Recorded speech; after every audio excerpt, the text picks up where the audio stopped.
Bienvenue dans cette aventure qui nous accompagne pendant le premier trimestre 2025 au rythme de mes illustrations et des histoires qui surgissent à chaque image dans ce feuilleton composé des archétypes des anacartes prenant place dans le grand jardin de la connaissance.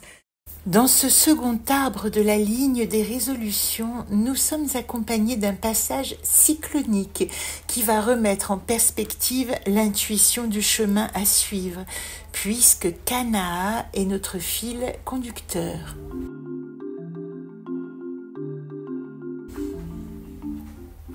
Elle se tient au bord de la falaise initiale et s'abîme dans la contemplation d'un paysage dont elle ne peut percevoir les limites. Le temps est à l'orage. En fermant les battants de la fenêtre ouverte sur ses rêves, elle a remarqué au lointain une masse sombre qui progresse bien rapidement maintenant. En quelques minutes, des rafales se font plus fortes. L'ouragan s'est levé, emportant le bleu du ciel dans un tourbillon de pluie et de grisaille, ponctué de craquements sinistres et bientôt mêlés aux branches et feuillages emportés en tous sens. Une pluie diluvienne s'abat sans crier gare, décoiffée par des gifles rageuses. Elle a juste le temps de se précipiter dans une cavité de roche et se blottit contre une paroi humide, tentant d'échapper à l'eau froide qui s'infiltre de tous côtés. Un gémissement lui fait tourner la tête. Elle découvre un petit animal apeuré, effrayé et tremblant. Elle ouvre les bras et le pauvre minot s'y réfugie sans attendre.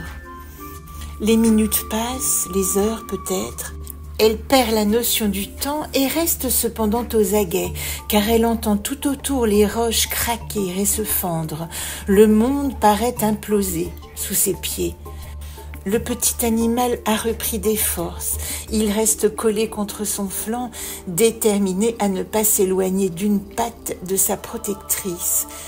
Ils ont fini les quelques vivres qui restaient au fond de la sacoche, bu l'eau d'une source fraîche. Depuis l'étroite ouverture, elle entrevoit l'océan démonté et des pans de terre qui se précipitent dans le vide en des gémissements de fin du monde. Me souvenir que je suis une sirène.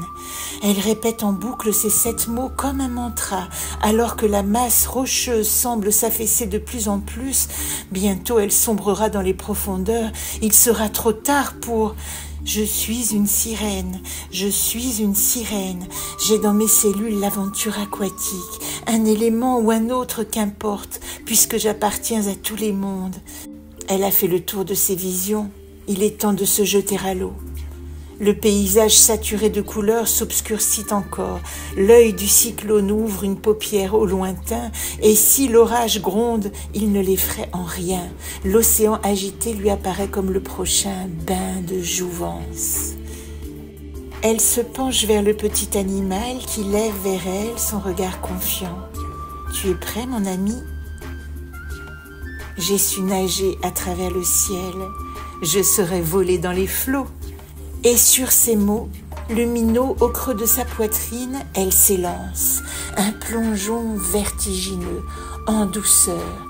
Elle flotte dans le ciel immense. Elle se souvient de son voyage auprès du grand esprit.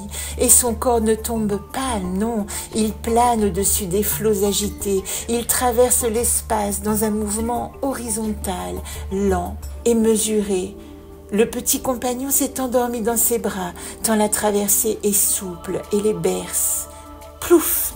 Les voici entre 2 écumes, légers et allégés. Elle sourit à l'image de son équipage. Le monde est une farce liquide dans laquelle elle se fond. L'immensité de l'océan la submerge, mais elle sait nager. Au cœur des eaux déchaînées, elle sent sous leur poids la présence d'un banc de poissons argentés qui l'accompagne et la maintient à flot, comme sur un matelas de complaisance. Il y en a 108. Elle sursaute. Le petit compagnon lui parle. Elle entend clairement dans sa tête sa petite voix flûter. Au milieu des flots et malgré la situation précaire, elle éclate de rire. « Tu les as comptés ? Pourquoi 108 ?» La petite voix reprend, sage et douce. En cosmologie védique, le numéro 108 devient la base de la création et représente la réalité ultime de l'univers, ainsi que l'ensemble de notre existence. 1 signifie la conscience de Dieu, 0 le vide et 8 est le nombre de l'infini. Mais Kezako, qui c'est qui cause? Ne serait-ce pas un tour du grand dada? Elle reconnaît dans sa voix la sagesse de son mentor. Ne lui a-t-il pas dit qu'il était à ses côtés en toutes circonstances? Elle se souvient des enseignements du grand Dada, revenu en gros Bouddha. Elle comprend enfin le sens de ces mots mystérieux, prononcés alors qu'il se disait adieu. Savions-tu, mon petit, que la Bouddha a 108 noms? 108 fois aussi, elle a répété ce mantra. Je suis une sirène, je suis une sirène. Se rappelant probablement cet enseignement qui lui a appris que si l'on chante un mantra 108 fois, on active 108 canaux d'énergie subtile qui éliminent les blocages et ouvrent le cœur à son potentiel. Dans ses bras, le petit animal au regard intense acquiesce et sa voix flûtée lui parvient de nouveau. Ces poissons sont le symbole des êtres vivants qui pratiquent le dharma, l'expérience de l'incarnation. Ils nous rappellent de ne pas craindre de nous noyer dans l'océan de souffrance, puisqu'ils peuvent librement migrer en choisissant leur renaissance dans d'autres océans. Elle a quitté cette terre qui l'a accueillie entre l'hier et son demain et qui s'enfonce derrière elle dans les flots tumultueux, bientôt Atlantide disparue dans les profondeurs des mémoires passées. Elle n'emporte rien, sinon le souvenir de cette tribu amie et la force du lien qui les unit, au-delà de toutes les formes de vie, la présence constante des aimés en son sein. En confiance, elle se laisse porter par cette intuition plus forte que tous les écueils rencontrés, les dangers traversés, qu'un nouveau monde l'attend de l'autre côté de la rive.